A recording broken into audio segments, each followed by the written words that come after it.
এত বড় বিরাট আশা লইয়া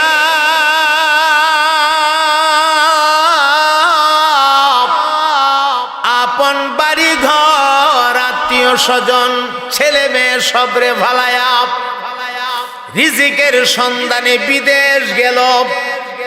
মাশাআল্লাহ, ভালোই তো আয় রোজগার আছে, ইনকামও আছে। মাসে 1-1.5 লাখ টাকা ইনকাম কইরা পালা, মাসে মাসে টাকা বাড়িতে পাঠা, সবাই খুব খুশি। ভিডিও কলের মাধ্যমে কথাবার্তাও মাঝে মাঝে কর, সবাই খুব খুশি। আল্লাহ, একদিন গভীর রাত মার বালিশের কোণার মধ্যে মোবাইলটা টন টন করে বাইজা উঠছে। মা টান দিয়া মোবাইলটা হাতে নিয়ে কয়, এত রাতে কে ফোনটা দিল? মোবাইলটা রিসিভ করার পরে ওই পার থেকে শোনা যায়, আপনি কে গো? মহিলা কণ্ঠ শোনা যায়, আপনি কে? আপনি কি আব্দুর রহমানের মা? বলে হ্যাঁ, আমি তো আব্দুর রহমানের মা। এমনি লোকটা কয়, আব্দুর রহমানের মা, আপনি দয়া করে কাঁদবেন না, একটু সহ্য করে নিবেন না, বইলাও পারছি না। আমরা এক অফিসে চাকরি করি, এক কোম্পানিতে থাকি, এক জায়গাতে রাতের বেলা ঘুমাই। আমরা সব কিছু একসাথে করি, একসাথেই চলাফেরা করতাম। আব্দুর রহমানের মা গো, আপনার আব্দুর রহমান সুন্দরী তো আমরা সাথে খাওয়া দাওয়া করে ঘুমাইছে, কিন্তু কি হইল এখন যে ডাকি আপনার আব্দুর রহমান আমাদের ডাকে আর সাড়া দেয় না। মা কথাটা শোনা মাত্র হাউমাউ কইরা কাঁদে, হাত থেকে মোবাইলটা পইরা গেছে। আব্দুর রহমানের বাবা ছটপট করে ঘুম থেকে জাগছে। কি হইছে তোমার, কাঁদো কেন? মা কোনো কথা বলতে পারে না, শুধু কাঁদে আর কাঁদে। এমন সময় আব্দুর রহমানের বাবা মোবাইলটা হাতে নিছে, হাতে নিয়ে কানে লাগায় হ্যালো বলতেই শুনে, আপনি কি আব্দুর রহমানের বাবা? বলে হ্যাঁ আব্দুর রহমানের বাবা।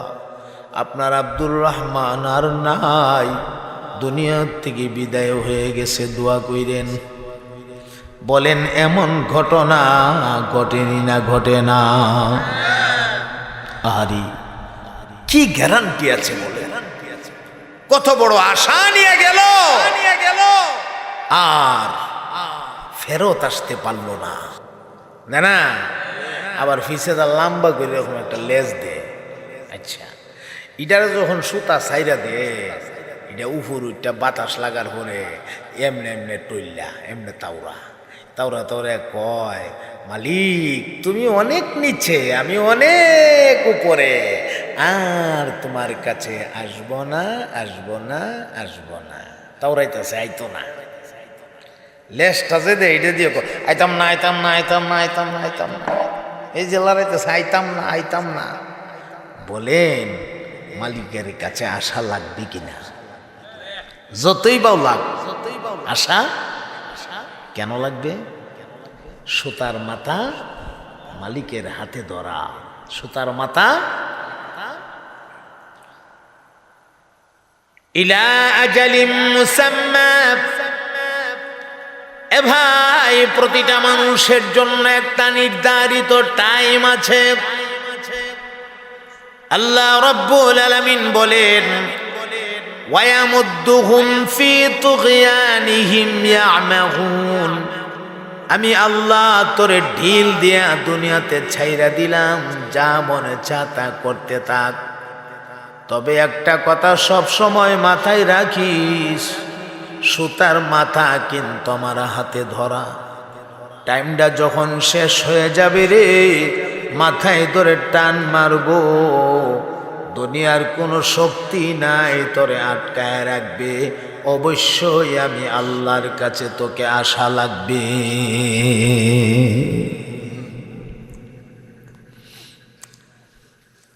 আজ আজকের এই মাঠটার মধ্যে গড় হিসাব দিলে যুবকদের সংখ্যা একটু বেশি। আমি আমার যুবক ভাইদেরকে লক্ষ্য করে ছোট একটা বয়ান করে দিয়ে যাই। অনেক যুবক মনে মনে ভাবে, আমি তো মাত্র দুনিয়াতে আসছি, এখন কেন মরব?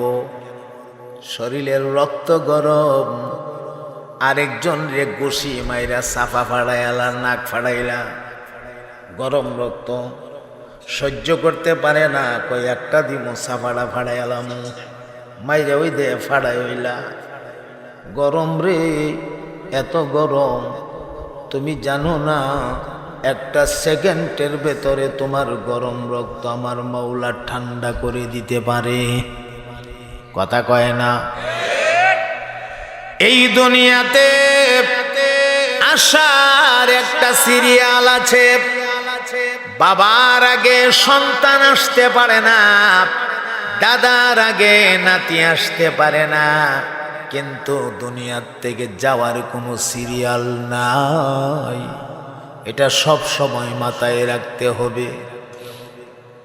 আমার ভাই, কত যুবক ঘর থেকে বের হয় আর তো জিন্দা ঘরে ফিরতে পারে না। এমন ইতিহাস আপনাদের জানা চিনি না নাই? জওয়ান মানুষ বিদেশ চলে যাবে, টাকা পয়সা সব জমা দিয়া ফেলাইছে, কাগজপত্র সব রেডি হয়ে গেছে, মনের মধ্যে বিরাট আনন্দ, আমি বিদেশ যাব, বড় ইনকাম করব, মোটা অঙ্কের টাকা ইনকাম করব, আমার ফ্যামিলির মুখে হাসি ফোটাবো, মনের মধ্যে বিশাল আনন্দ। আর বেশি দিন নাই, 10 দিন আছে, আর দিন নাই 5 দিন আছে, আর দিন নাই 2 দিন আছে, আর দিন নাই 1 দিন আছে, জামুগা। আরে যেদিন বিদায় লইয়া যা, মার চেহারার দিকে তাকায়া থাকে, বাবার চেহারার দিকে তাকায়া থাকে, বাবার চেহারাটার মধ্যে কান্নার চাপ, মার চেহারার মধ্যে কান্নার চাপ। কোন মা সহ্য করতে পারে না, চোখের পানি ছাইরা ছাইরা কান্দে, আর হাত দিয়া মাথার মধ্যে মরাইয়া দোয়া কইরা দে। একটা ছোট্ট বাচ্চা আছে, টান দিয়া বাচ্চাটারে কুলের মধ্যে উঠায়া বাচ্চার 2টা ঠোঁটের মধ্যে চুমু খা, কপালে চুমু দে, আর কে আব্বা যাইতেছি বিদেশ, তোমার লাগে অতলা মজা লয়ামু। কথা কয় না? কত বড় আশা, এত বড় বিরাট আশা লইয়া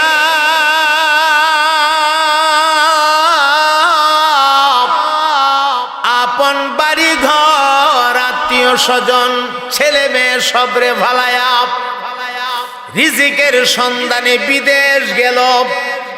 মাশাআল্লাহ, ভালোই তো আয় রোজগার আছে, ইনকামও আছে, মাসে 1-1.5 লাখ টাকা ইনকাম করে পালা, মাসে মাসে টাকা বাড়িতে পাঠা, সবাই খুব খুশি। ভিডিও কলের মাধ্যমে কথাবার্তাও মাঝে মাঝে কর, সবাই খুব খুশি। আল্লাহ, একদিন গভীর রাত, মার বালিশের কোনার মধ্যে মোবাইলটা টন টন করে বাইজা উঠছে। মা টান দিয়া মোবাইলটা হাতে নিয়ে কয়, এত রাতে কে ফোনটা দিল?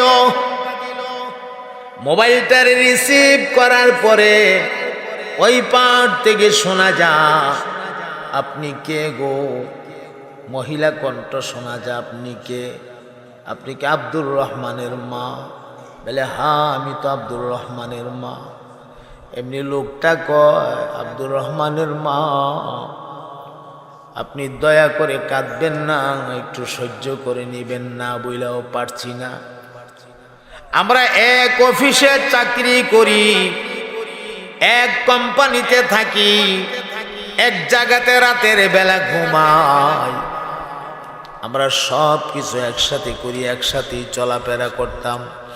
আব্দুর রহমানের মা গো, আপনার আব্দুর রহমান সুন্দরী তো আমরা সাথে খাওয়া দাওয়া করে ঘুমাইছে, কিন্তু কি হইল এখন যে ডাকি আপনার আব্দুর রহমান আমাদের ডাকে আর সাড়া দেয় না। মা কথাটা শোনা মাত্র হাউমাউ কইরা কাঁদে,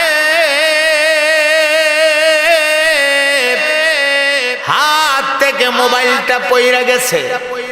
আব্দুর রহমানের বাবা ছটপট করে ঘুম থেকে জাগছে। কি হইছে তোমার, কাঁদো কেন? মা কোনো কথা বলতে পারে না, শুধু কাঁদে আর কাঁদে। এমন সময় আব্দুর রহমানের বাবা মোবাইলটা হাতে নিছে, হাতে নিয়ে কানে লাগায় হ্যালো বলতেই শুনে, আপনি কি আব্দুর রহমানের বাবা? বলে হ্যাঁ আব্দুর রহমানের বাবা। আপনার আব্দুর রহমান আর নাই, দুনিয়ার থেকে বিদায় হয়ে গেছে, দোয়া কইরেন। বলেন এমন ঘটনা ঘটেনি না ঘটে না? আরে কি গ্যারান্টি আছে বলেন? কত বড় আশা নিয়ে গেল, আর ফেরত আসতে পারল না। আপনি কি একটু ভাবছেন? আজকাল বিদেশিরা যখন পয়সা পাঠায়, এই পয়সা দিয়া বাড়ির মানুষেরা কত রঙ্গলীলা করে। বিদেশি বেড়ার বউ জামাই লক্ষ লক্ষ টাকা পাঠায়, বিরাট গুজগাছ দিয়া জামা কাপড় লাগায়া বেনিটি ব্যাগ কান্দ পালায়া শহরে গিয়া টনটনায়া ঘুরে। তাই জানে না তার জামাইটা যে কত কষ্ট করতেছে। এটা নিজের চোখে যারা না দেখছেন বুঝানি সম্ভব না। আমার ভাইয়েরা, এই মরণটা কত কঠিন।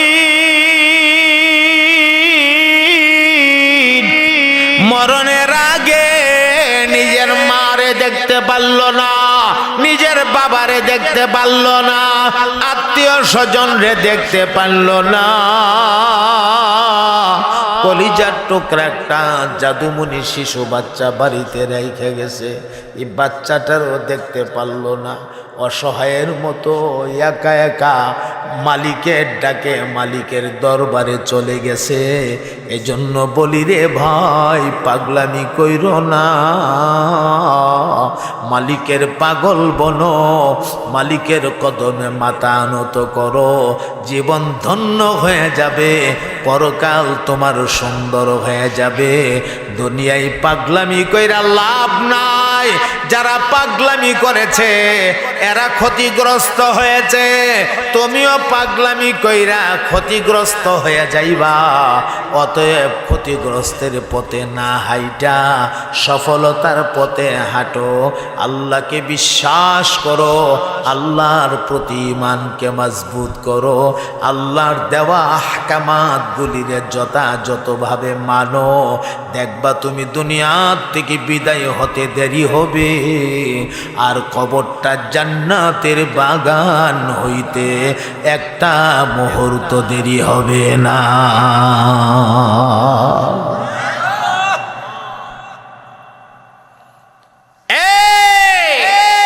এই পৃথিবী থাকার জায়গা না। যদি থাকা যাইতো তাহলে দুনিয়াতে থাকার অধিকার সবচেয়ে বেশি যার ছিল তিনি হলেন নবী মুহাম্মদুর রাসূলুল্লাহ সাল্লাল্লাহু আলাইহি সাল্লাম। ওনার অধিকারটা সবচেয়ে বেশি ছিল, কারণ ওনার খাতিরে আল্লাহ সব বানাইছে। উনি যখন দুনিয়াত নাই, বোঝা গেল কেউ দুনিয়াত থাকতে পারবে না। আমার মুহতারাম ভাইরা, আমার নবী পাকের শরীরটা ভালো না, খুব কান লাগায়েন। প্রচন্ড জ্বর শরীরে, তাপমাত্রা বেড়ে গেছে। এরপরে আবার ব্যথা আছে, ব্যথা এই অবস্থায় খুব কষ্ট কইরা কইরা মসজিদে নববীতে যা নামাজটা পড়ায় আবার হুজরাতে চলে আসে। আমার ভাই 14 দিন অসুস্থ ছিলেন, টানা 14 দিন দুনিয়ার থেকে বিদায়ের আগে টানা লম্বা একটা টাইম অসুস্থ। একদিন 14 দিনের আগের দিন অর্থাৎ ইন্তেকালের আগের দিন আমার নবী পাক ওযু করার জন্য বারবার প্রস্তুতি নেন। আয়েশাকে বললেন আমার ওযুর পানি রেডি করো। আমার নবী বিছনা থেকে উঠার জন্য চেষ্টা করে, নবী আমার উঠতে পারে না। হযরত আয়েশা নবীরে দইরা দইরা উঠাবার চেষ্টা করে, দাঁড় করাইলে দাঁড়ায় থাকতে পারে না। নবী পইরা যা, পায়ে যেন শক্তি নাই, হাঁটুতে যেন শক্তি নাই, বাহুতে যেন শক্তি নাই, পইরা যা। মুহতারাম হাজিরিন, ওযুই বানাইতে পারে না, নামাজে যাবে কেমনে? এদিকে নামাজের টাইম গণায় গেছে। আল্লাহ নবী বললেন আয়েশা আমার আর যাওয়া হবে না, এই শরীর নিয়ে আমি ওযুই করতে পারি না, মসজিদে কেমনে যাব? আমারে শোয়া দেও। শোয়া দিছে। একটা চাদর দিয়া দাও আমার গায়ে, একটা চাদর একটা দিয়ে দিছে। আল্লাহ, সাহাবীরা 2 জন 3 জন 4 জন করে করে হুজরার কিনারায় আসে। সাহস পায় না, কোনো কথা বলতে পারে না, নামাজের টাইম চলে যাইতেছে। সিদ্দিক আকবর আবু বকর রাদিয়াল্লাহু তাআলা আনহু আমার নবী পাকের কাছে আসলে আল্লাহ নবী আবু বকরকে জানায় দিলেন, আবু বকর রে, আমি তো ওযুই করতে পারতেছি না, কেমনে মসজিদে যাব? তুমি যাও, আজকের নামাজের ইমামতিটা তুমি করো। হযরত আবু বকর কলিজাটা একটা চিপা মারছে। আহারে, নবীজি এত অসুস্থ, নবীজি যাইতে পারবে না, নামাজ আমি পড়াইতে হবে। যেই মুসাল্লাতে আমার নবী দাঁড়ায় নামাজ পড়াইছে গো, এই মুসাল্লায় আমি আবু বকর কেমনে দাঁড়াবো? আবু বকরের চোখে পানি,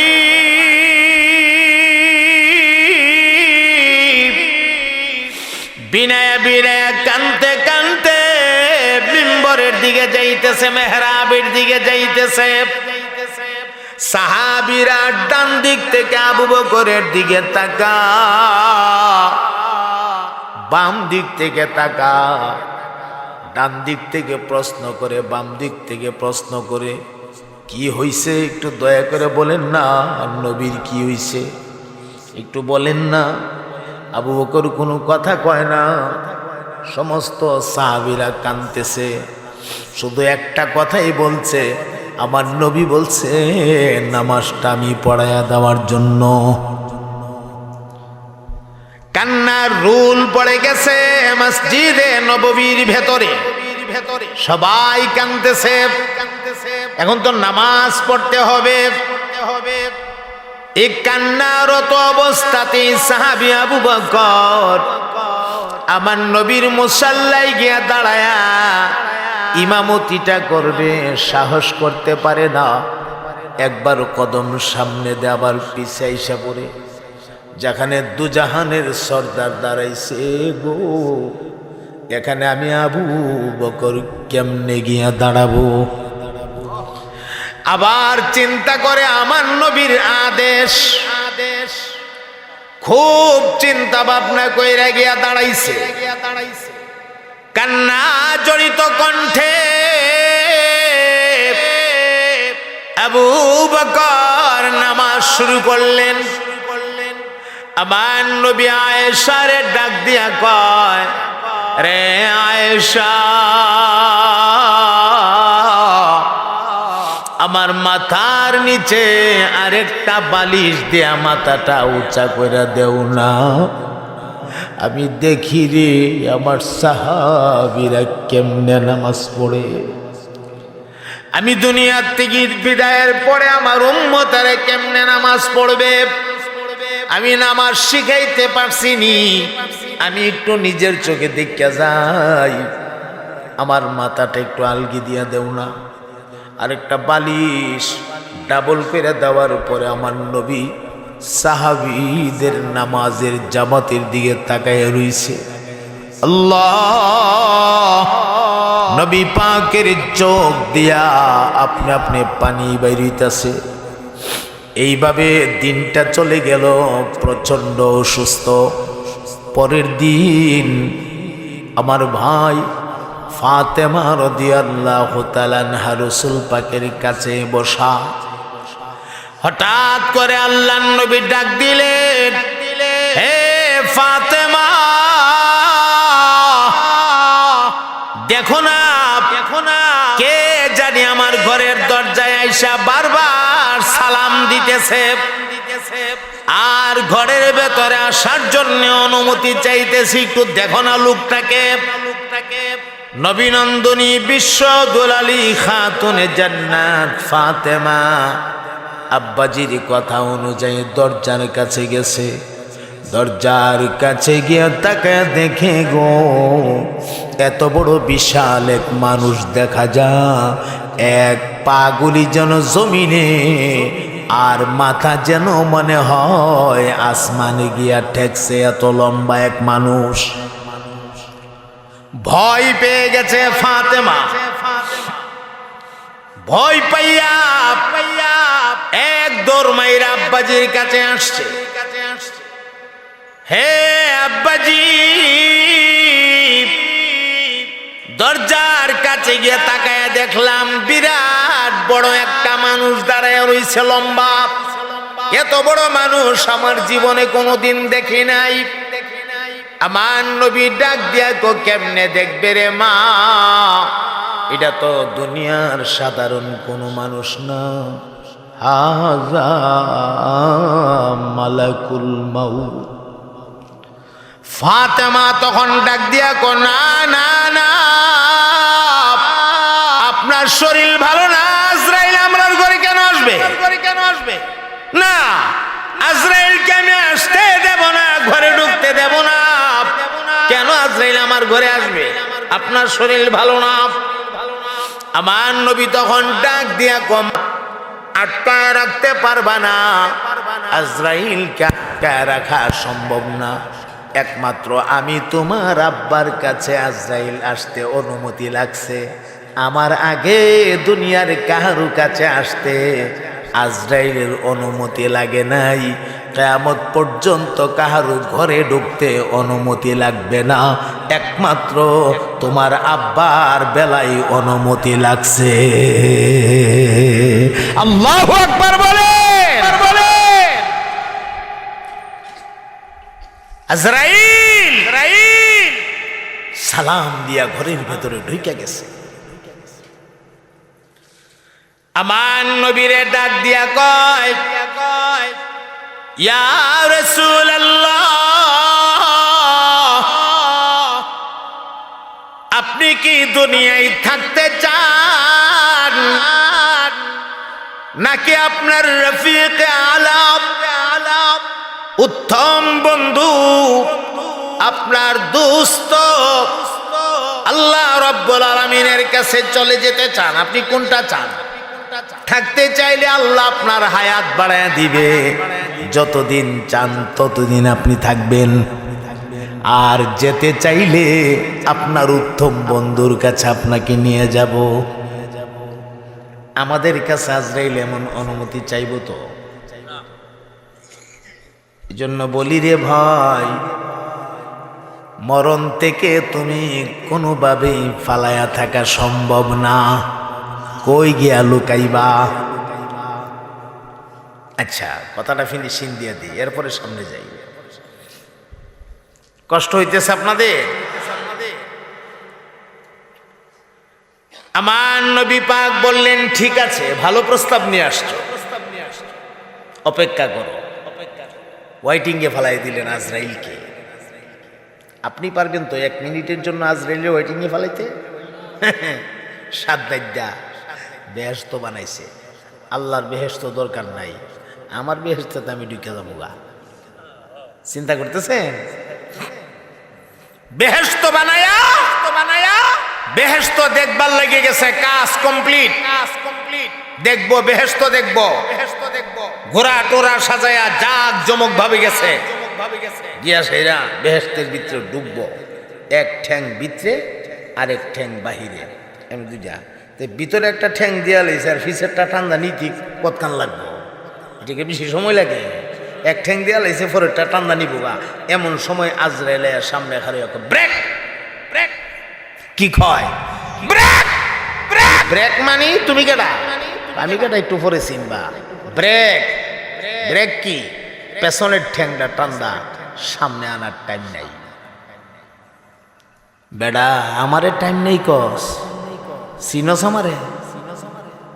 বেহেশত বানাই ফেলছি বেড়া, আমারই কস টাইম নাই, তুই কে রে? এমনি আজরাইলের আসল রূপটা বাহির করে দিছে। আজরাইল তো এমন এক জিনিস, আজরাইল যে দিকা বহুত মানুষ সেনায়ালে দেয় দেয়। কথা বুঝতে পারছেন? ভয়ঙ্কর এক ফেরেশতা, জানটা যে কবজ করে নিয়ে যা, স্বাভাবিকভাবে আপনার কাছে আসে না তো। শেখ সাদি বলেছে, আজরাইলের দেখা মাত্র মানুষের কলিজাটা এমনভাবে শুকাইয়া যা, 7টা দরিয়ার পানি যদি মুখ ডাইল্লা দে, এরপরও কলিজার পানির পিপাসা মিটবে না। ভয়ঙ্কর এক সূরত আজরাইলের, জান কবজের ফেরেশতা তো। তাই না আপনারা মরায় মরায় জান নিলইব, খাপড়া মারা ধরবো, কলিজাটা টান্দা ছিঁড়ে বাড়ি করবি। কথা কয় না, ঠিক কিনা? ঠিক কিনা? আপনারা মরায় জান নিত না তো। সদর আলী সাহেব আইসান ফির জানটা নিবার লাগিয়া, আপনি কিন্তু লইরেন টইরেন না, আমি লইয়ে যেতেছি গিয়া, সাবধানই নিমু, কষ্ট দিতাম না। কি মনে করেন বেগালতা কইরা আর মরায় নিব? আল্লাহ। আমার নবী আজরাইল ওয়েটিংয়ে ফেলাই দিছে। ওয়েটিংয়ে থাকো। কতক্ষণ? জিবরাইল আসার আগ পর্যন্ত। জিবরাইল আসার আগ পর্যন্ত তুমি অপেক্ষা করো। এমনি শোনা যা রাসূল পাকের কানে জিবরাইলের সালামের আওয়াজ বাজতেছে। সুবহানাল্লাহ বলবেন না? অন্য সময় জিবরাইল নবীর কাছে আইলে কাছে আয়া সালাম দিত, আর আজকে দূর থেকে সালাম দিলাইছে, আর এই সালামের আওয়াজ নবীর কানে ঢুকে গেছে গা। রাসূলও আইডিয়া করে ফেলাইছে এই আওয়াজটা এটা জিবরাইলের আওয়াজ। কথাটা বুঝতে পারেন নাই? আইডিয়াটা কেমনে করছে? এই কারণে করতে পারছে, দেখেন কোন নবীর কাছে জিবরাইল জীবনে মাত্র একবার একটা ওহী লই আইছে, একবারই আইছে। কোন নবীর কাছে 2বার আইছে, 3বার আইছে, 4বার 5বার। আর আমরান নবীর কাছে জিবরাইল আমিন 24,000 বার আসছে। আরো জোরে কন, আরো জোরে বলেন, কয় হাজার বার? 24,000 বার। তাহলে যেই লোকটা 24,000 বার আইছে, এই লোকের আওয়াজ শূন্য বুঝতো না কেন আইছে? জিবরাইল আমিন সালাম দিলেন, আসসালামু আলাইকা ইয়া রাসূলুল্লাহ। আমার নবীর কানে জিবরাইলের সালামের আওয়াজ ঢুকে গেছে। জিবরাইল আলাইহিস সালাতু ওয়াস সালাম ঘরে প্রবেশ করলেন। আমার নবী কয়, জিবরাইল রে, এই যে আজরাইল বসা, আজরাইল দি কি কয়? বলে কি কয়? আজরাইল বলতেছে, আমি যাইতে চাইলে আমার উত্তম বন্ধুর কাছে আমার নিয়ে যাইব, থাকতে চাইলে আমারে থাকতে দিবে। এই ব্যাপারে কোনো খবর তোমার কাছে আসেনি, আমার আল্লাহর কোনো বার্তা তোমার কাছে আসেনি। এমন সময় জিবরাইল আমিন একখান আয়াত পড়ে শোনায় দিলেন, ইন্নাকা মাইয়িতুন ওয়া ইন্নাহুম মাইয়িতুন।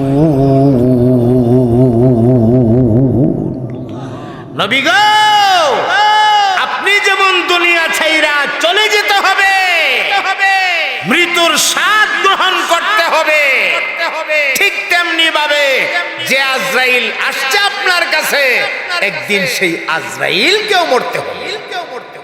আজরাইলও থাকতো না, যে আজরাইলে জান কবজ করতেছে একদিন আজরাইলও থাকতো না। সারা পৃথিবীর সমস্ত প্রাণীর জান কবজ করা শেষ হয়ে গেলে আল্লাহ জিগাইব আর কে আছে? বলে আল্লাহ কেউ নাই। মানুষ এর হলে আপনার মানুষ থেকে যত প্রাণী আছে সব প্রাণী শেষ, তো এখন আছে কি তা? বলে আছে ফিরিস্তা। বলে 60 জন বড় ফিরিস্তা বাদে সবার জান কবজ করে লাও, সবরে কাম সাইরা লাও। তো 60 জন বড় ফিরিস্তা বাদে সবার কাম সাইরা লিব। তো এখন আইব আর কে আছে? বলে আল্লাহ এখন আর কেউ নাই, আমরা 60 জন আছি আর আপনি আছেন, এই হইল আমরা 5 জন আছি। আল্লাহ কইব ঠিক আছে, তুমি বাদ দিয়া বাকি 3 জনের কাম সাইরা লাও।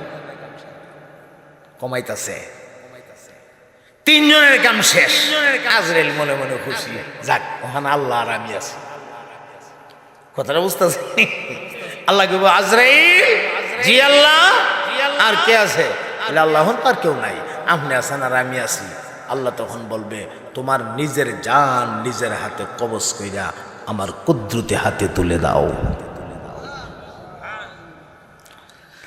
আমার ভাইয়েরা, আমার আল্লাহ যেই মাত্র বলবে আজরাইল এবার নিজের জানটা নিজের হাতে কবজ কইরা আমার হাতে হাওলা করে দাও। এমন সময় আজরাইল জানটা বের করার জন্য যখন থাপা দিয়া ধরবে, আল্লাহ রূহটা ভেতরে পালানোর জন্য বিভিন্ন দিকে ছোটাছুটি শুরু করবে। আজরাইল তখন 2 চোখ ছাইরা, 2 চোখের পানি ছাইরা কাঁদবেন আর বলবেন আল্লাহ মরণ এত কষ্ট, আগে যদি জানতাম এই দায়িত্ব আমি নিতাম না। এই জন্য দোস্ত কান লাগায়া কথাগুলা খেয়াল রাখবেন। মরণ থেকে দুনিয়ার কেউ বাঁচতে পারে না, আপনিও পারবেন না। তবে একটা কথা পরিষ্কার করে দেয়া যায়, আমাদের নবী পাকের ইন্তেকালের কথা এখানে বলেছে ইন্তেকাল। এই ইন্তেকালটারে অনেকে মানতে চায় না। অনেকে কয় নবী তো মরছে না, নবী তো জিন্দা। তুমি যেমন জিন্দা কও আমিও তো নবীরে জিন্দা কই। কথা কয় না? না আমি মুর্দা কই? তুমি যেমন জিন্দা কও আমিও জিন্দা কই। তবে একটা কথা তুমি বুঝা লইবা, তুমি জ্ঞানী হইলে বুঝা লইবা নবী মরছে না এমন কথা কইও না। কারণ মৌতের পেয়ালা পান করা লাগবে, এটা আল্লাহর কথা। কুল্লু নাফসিন যায়িকাতুল মাউত, এখানে কুল শব্দের ভিতরে নবীও আছে। যদি নবীর ইন্তেকাল না হয় আল্লাহর কোরআনের আয়াত মিথ্যা হয়ে যা, আমার আল্লাহর কোনো কথা তো মিথ্যা হতে পারে না। কথা বলেন ঠিক কিনা? তাহলে নবী ইন্তেকাল করেছেন। হ্যাঁ, আপনার আমার মতো ইন্তেকাল না, একটু বেশ কম আছে। বেশ কমটা কি এটা বুঝে নেবেন। এখন ইন্তেকালের পরে রাসূলকে রওজা শরীফে দেওয়ার সাথে সাথে আল্লাহ জিন্দা কইরা দিছেন। আমার নবী হায়াতুন নবী রওজা শরীফে সশরীরে জিন্দা আছে। তাইলে আমরা নবীরে হায়াতুন নবীও মানি, আবার নবীর ইন্তেকালটাও মানি, ঠিক কিনা? এখন আসেন ইন্তেকালের যে কষ্টটা, কষ্টর বিষয়টা খুব মনোযোগ দিয়েন কথাটা। ইন্তেকালের যে কষ্ট, আল্লাহ ওয়ালাদের ইন্তেকাল আর একটা সাধারণ মানুষের ইন্তেকালের বেশ কমটা একটু লক্ষ্য কইরেন। এক বেচারা জাল মুড়ি খাইতাছে, চোখ দিয়া পানি পড়তাছে, আবার শিশাইতাছে, আবার খাইতেও আছে। একদিকে খা আবার শিশানি বুঝেননি? আবার খাবলে তো লইতেছে, আবার মুখ দিত আছে, আবার সোহাদা পানি পড়তাছে, আবার না হোক দ্রুহ হয়ে টিপা করে আবার খাইতেও আছে। বলে কিতারে ইতা করতো সৎ করে জালমুড়ি খাইতাছি, তো জালমুড়ি খাইলে সহদা ফাইনি আই করে তোমার জাল লাগে, তো জাল লাগলে খাইস না। বলে খাইতাম না, মজা লাগে। খাইতাম না করে মজা লাগে, মজা লাগে। এই মজার কারণে ওই যে জালের কষ্টটা, এই কষ্টটার অনুভব হয় না, মজাটাই অনুভব হয়। কথাটা কি বুঝতে পারতেছেন? মানে মজার কারণে মজা যে লাগতেছে, মজার কারণে জাল যে লাগতেছে, এই জালের কষ্টটা অনুভব হয় না। আরেকটা উদাহরণ দিই। একটা ছেলে নদীর ওই পারে সুরমা বেগমের সাথে প্রেম করেছে। কোন বেগমের সাথে? সুরমা বেগম। এখন এর ভাই বেড়াদর আত্মীয় স্বজন যারা আছে সবাই হেরে চেক দিয়ে রাখে, কারণ সম্পর্ক বেশি ঘন হয়ে গেছে। এটা না আবার জাগা হিফার নদী পার হইয়া, প্রচন্ড শীতের দিন, প্রচন্ড ঠান্ডা। হে তাকাইয়া দেখে আব্বাও ঘুমাইতেছে, আম্মাও ঘুমাইতেছে, সবাই ঘুমাইতেছে, বাইয়ারও ঘুমাইতেছে। তাইলে সুযোগ যায়, সুযোগটা হাতছাড়া করা ঠিক না। এই কথা মনে করিয়া বেড়া সুন্দর করিয়া আস্তে করে দরজাটা খুললা এরপরে বাইরেছে। বাইরেছে যে শীতে কাঁপতাছে, গিরগির করে কাঁপতাছে। শীত তো ঠান্ডা, শীতে কাঁপতাছে। কাঁপতে কাঁপতে কাঁপতে কাঁপতে এরপরে গেছে আপনার এই নদীর ফারো। নৌকা টৌকা তো নাই। এখন এই কষ্ট দেখেন, কষ্টটা, এই কষ্ট লইয়া নদীর ফারো গিয়া এরপরে চিন্তা করে নৌকা নাই কেমনে যাবো। হ্যাঁ বেড়া কোনো রকম জাঙ্গাটা রেখা বাহি কাপড়টি হুল্লা লেমে গেছে গা পানি। তে শীতের দিনে ঠান্ডা পানি, কেমন ঠান্ডা? নদীর পানি।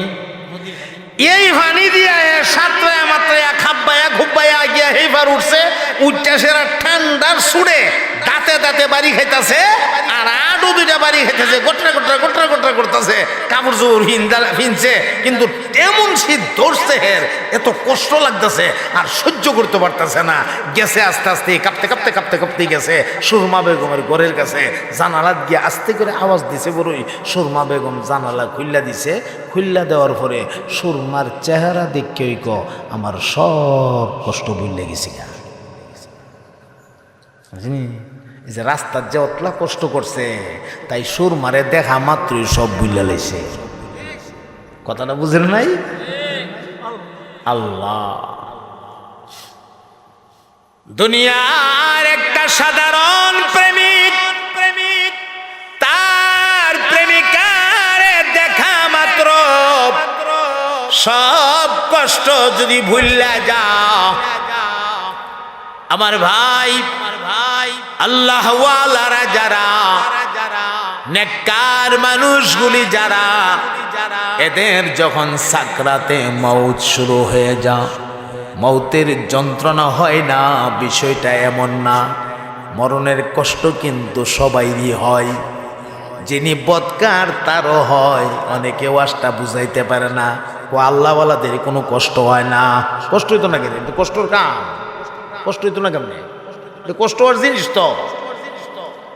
মরণের যন্ত্রণা সবাইরই কষ্ট হয়, তবে আল্লাহওয়ালারা কষ্টটারে অনুভব করতে পারে না। ওই ঝালমুড়ি খাওয়াই না, যেমন মুড়ি খাওয়ার মজার ভেতরে পইরা জালের কথা ভুল্লা যা। প্রেমিক তার প্রেমিকারে পাওয়ার জন্য এত কষ্ট কইরা গেল, কষ্ট গায়ে লাগে না। প্রেমিকারে দেখা মাত্র মনটা খুশি হয়ে গেছে, সব কষ্ট ভুল্লা গেছে। আমার আল্লাহর খাস বান্দারা যারা, আমার মাওলা পাকের সাথে তাল্লুক যাদের বালা, এদের যখন সাকরাতে মওতটা শুরু হয়ে যায়, এমনি তারা দেখে গো আমার আল্লাহর জান্নাতটা তাদের চোখের সামনে দেখা যায়। আল্লাহু আকবার বলে।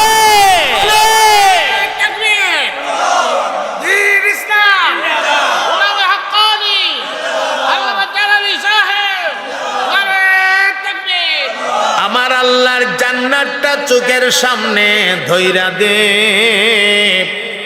জান্নাতের গেট থেকে হুর এবং গেলমানরা ডাকতেছে, আও আও, ও আল্লাহর বান্দা তাড়াতাড়ি আও, তোমারে স্বাগতম দেওয়ার জন্য আমরা অপেক্ষায় আছি, জলদি আসো, তাড়াতাড়ি আসো। জান্নাতের নিয়ামত দেখা, হুর গেলমান দেখা ওই দিকে যে নজরটা গেছে, কোন দিকে আজরাইলে জান্ডা লইয়া গেছে খবরই নাই। এজন্য মৌতের কষ্ট আল্লাহওয়ালাদের হয় না, বিষয়টা এমন না। মৌতের কষ্ট হয়, লেকিন আল্লাহরে পাবার আশায় মৌতের কষ্টটারে তারা ভুললা এটা অনুভব করতে পারে না। ও পার থেকে ডাইকা ডাইকা কয়ে, আসো, জলদি আসো। যেই মালিকের পাগল হইয়া গভীর রাতে ঘুম থেকে জায়গা মালিকের কদমে সেজদা লাগায়া সুবহানা রাব্বিয়াল আলা, সুবহানা রাব্বিয়াল আলা বলে বলে মালিকরে প্রশংসা করতা, হাত তুল্লা মুনাজাত দিয়া কান্তা। এই মালিকের সঙ্গে তোমার আজ মোলাকাত হয়ে যাবে, জলদি আসো, মালিক তোমার অপেক্ষায় বয়ে রইছে। আমার ভাই রে, ওই যে মালিকের সাথে যে মোলাকাতটা হয়ে যাবে, এই আশায়, এই নেশায় পইরা মৌতের যে যন্ত্রণাটা চলতেছে, মৌতের যে কষ্টটা হইতেছে, এই কষ্টটা আল্লাহ ওয়ালারা ভুল্লা যা।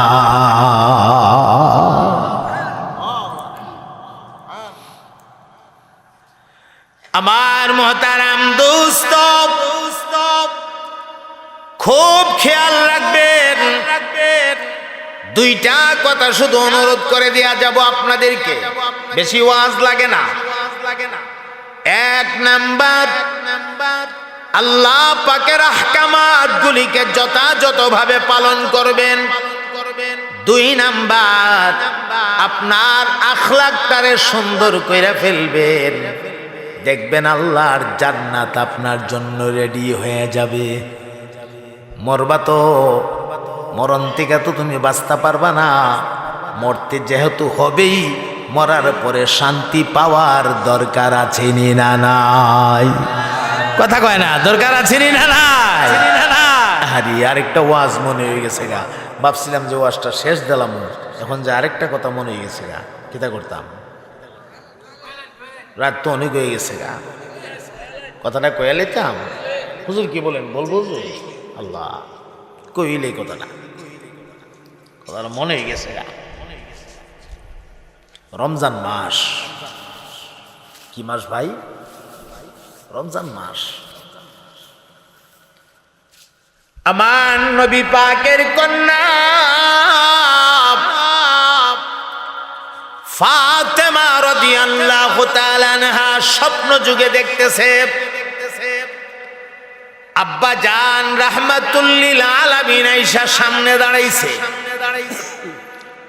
আর ফাতেমারে ডাক দিয়া কহে, মা, আজকের সাহরিটা স্বামী এবং তোমার বাচ্চা হাসান হুসাইন রে লইয়া এক দস্তরখানের মধ্যে খাইবা, কিন্তু মাগো, ইফতার কিন্তু দুনিয়ার দস্তরখানে করতে পারবা না, ইফতার করবা আল্লাহর জান্নাতের দস্তরখানের মধ্যে। কত বড় সিগন্যাল বুঝা যাইতেছে। আজকে ইফতারের আগে ফাতেমা মারা যাবে, কথা ঠিক না? কথা তো পরিষ্কার। নবী নন্দনী বিশ্বদলালী খাতুনে জান্নাত ফাতেমা রাদিয়াল্লাহু তাআলা আনহা স্বপ্নটা দেখা ছটপট করে ঘুম থেকে জাগছে, খুব তাড়াতাড়ি কইরা সাহরি রেডি করেছে।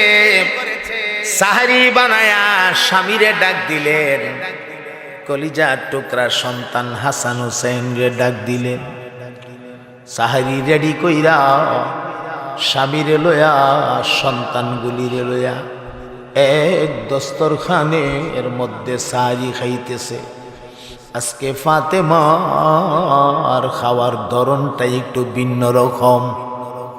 কেমন জানি ফাতেমা ছোট ছোট করে লোকমা দে, অল্প অল্প করে খায়, চাবান দে যেন চাবানটা চাপে না। হযরত আলীর নজর পইরা গেছে। হযরত আলী ডাক মারলেন, হে ফাতেমা,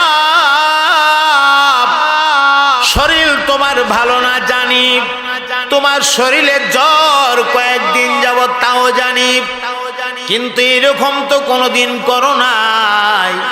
কষ্ট কইরা হলে অল্প সাহারি তো খাইছো, আজকে দিয়ে একেবারেই খাও না। মুখে লয়া খালি চাবাও চাবাও, আর বারবার ঘোড়ায় ঘোড়ায়া আমার দিক একবার তাকাও, হাসানের দিক একবার তাকাও, হুসাইনের দিক একবার তাকাও। ঘটনা কি বলবা?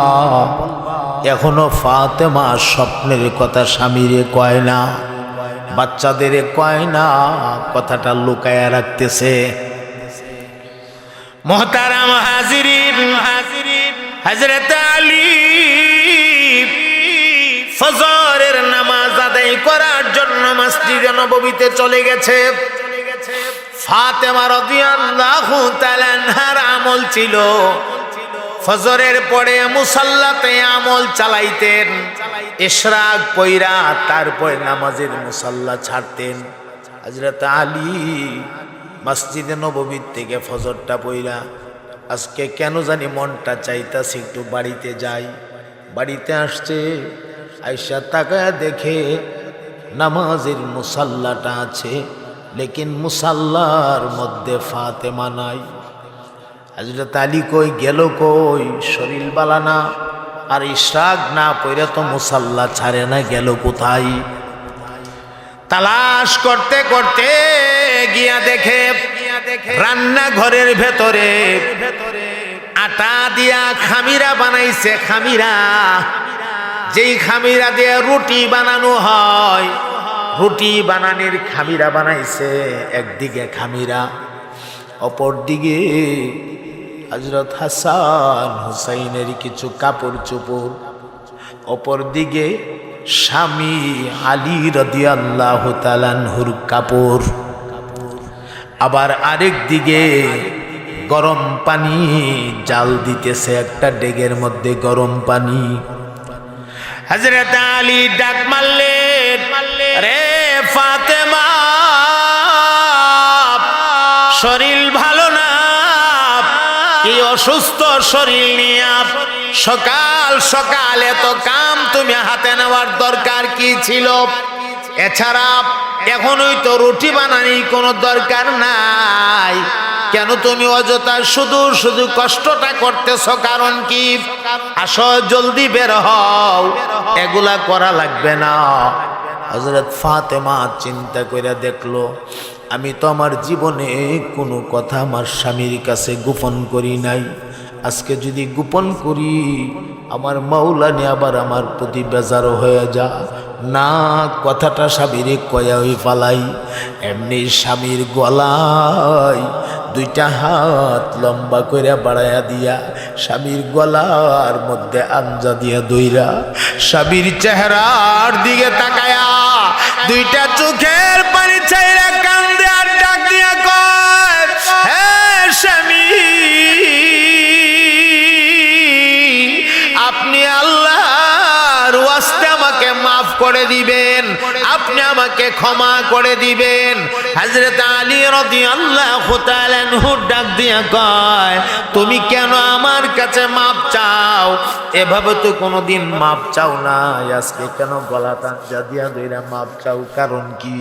আর মাফ যদি করতে হয় আমি তো তোমারে মাফ করার কথা না, বরং তুমি আমারে মাফ করবা, কারণ রাহমাতুল লিল আলামিন তোমার মতো এমন একটা নিয়ামত আমার ঘরে যে দিছে, আমি আল্লাহর শুকর আদায় করি।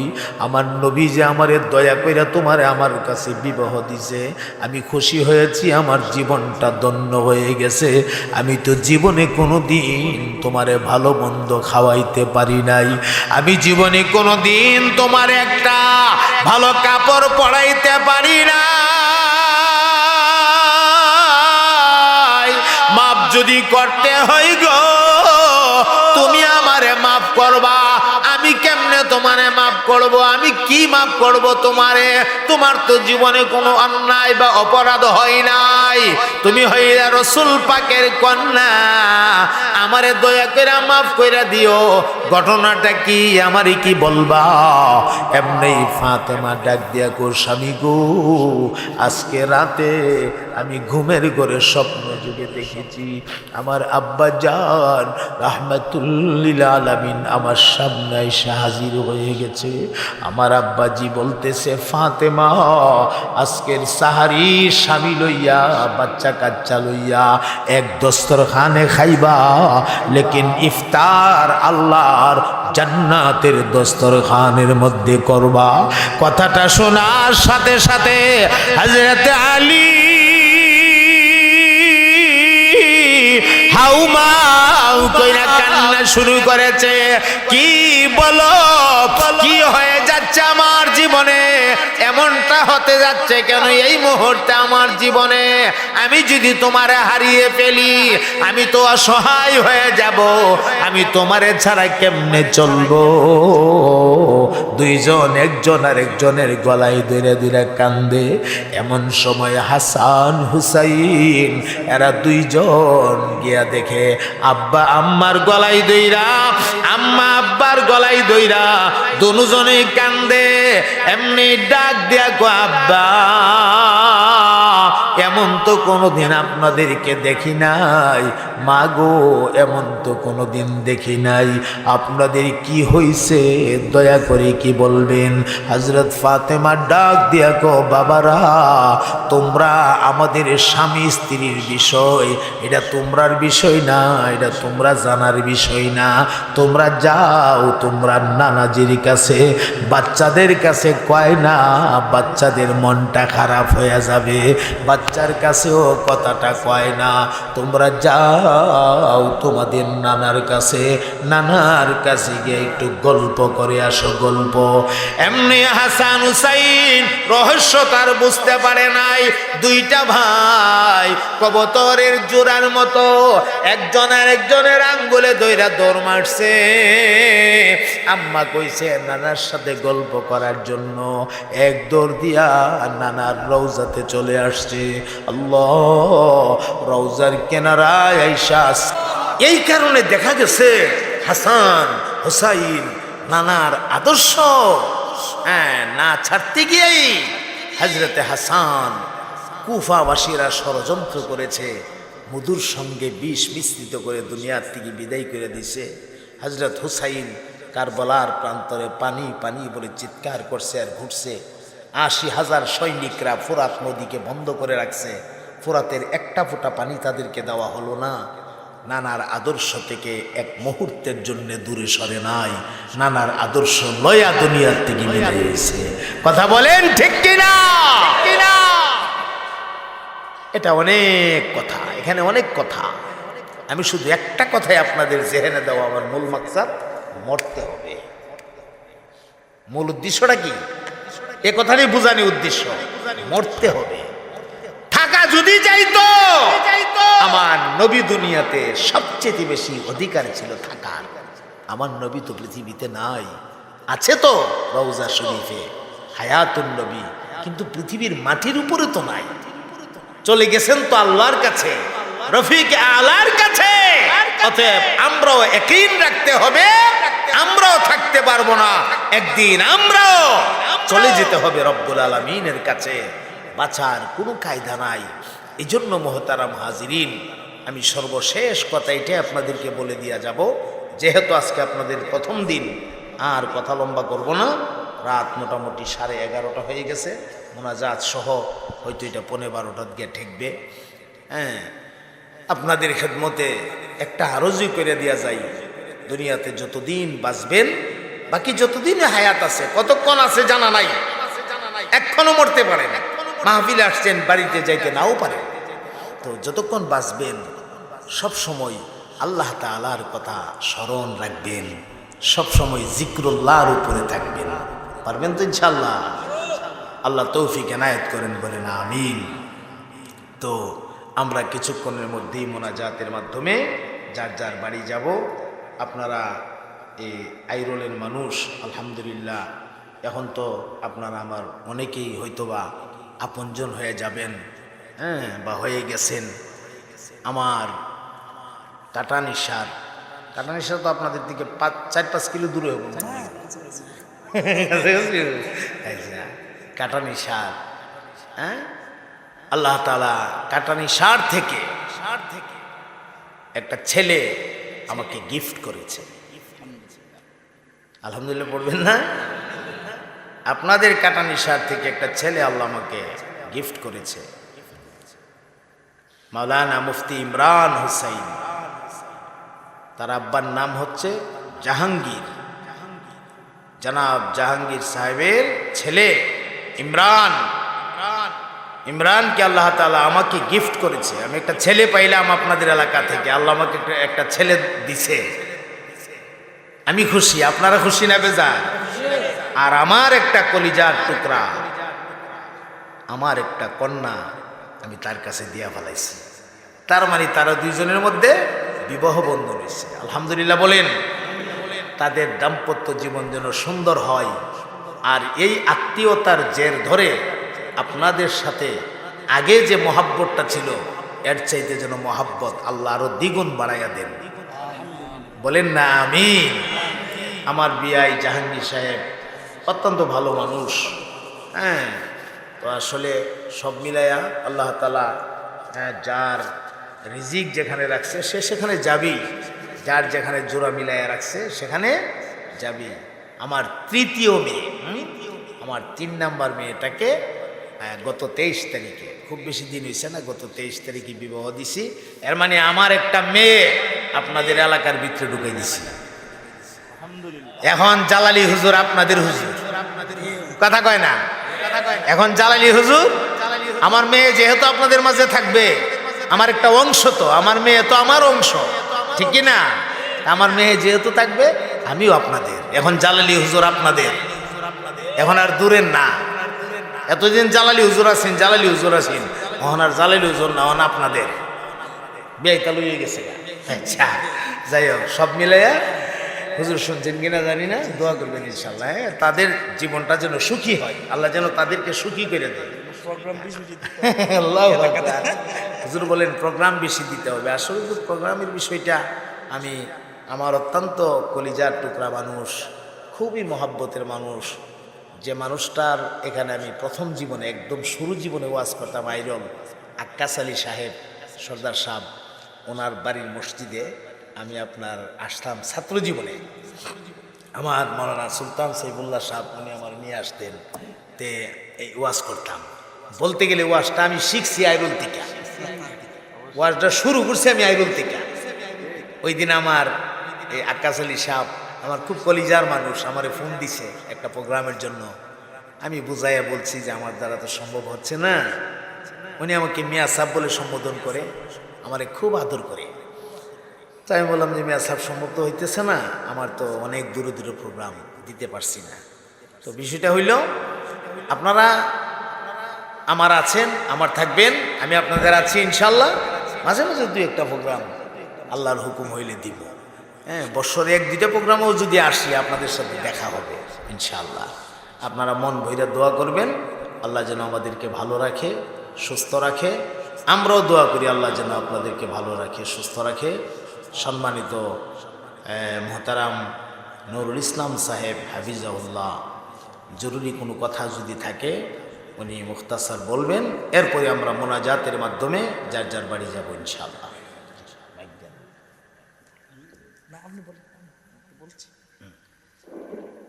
আলহামদুলিল্লাহ, আপনারা এতক্ষণ সময় বসে আছেন, আপনাদের যে আপনারা করার জন্য ছিল করতে পারেন, এই জন্য আন্তরিকভাবে দুঃখিত। আগামীকাল আমাদের মাহফিলের শেষ দিন।